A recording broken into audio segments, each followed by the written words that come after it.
China's demonstrating in a painful way what a scramble for cash looks like. Botched attempts by the authorities to bolster the market, combined with corporates halting trading in their own shares to leave investors dumping anything they can in an effort to raise money and pay down the extensive debts they have, secured by assets whose prices have been dropping fast. Every rapid fall in prices has a similar effect to some extent. You sell what you can, not what you want to sell.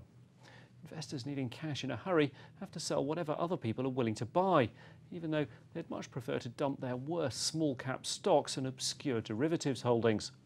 The situation's much worse in China, thanks to the combination of state-imposed limits on selling and the suspension by their own management of more than half the country's stocks.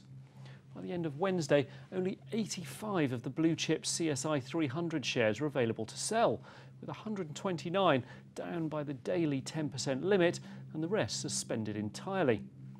15 out of the 20 biggest stocks in the high-octane Chinex market are suspended, and the remaining 5 were all limit down for part of the day, although they later rallied hard as the government took its market rules towards their logical limit.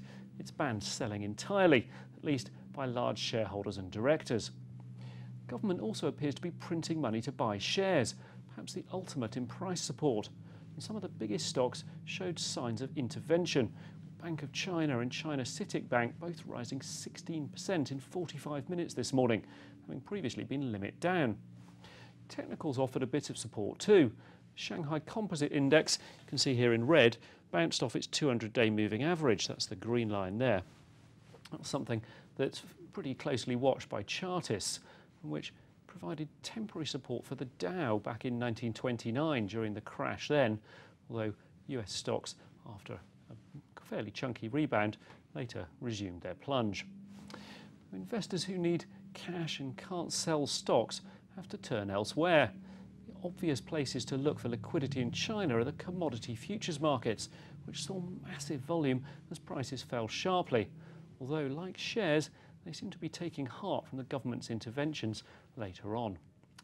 The benchmark iron ore future in Dalian last night had by far the highest daily turnover in its history, as did the widely traded steel rebar contract.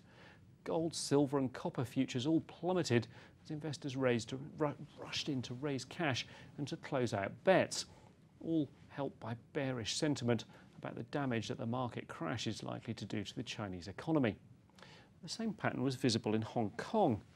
China's domestic A shares had risen much faster than identical H shares listed in Hong Kong.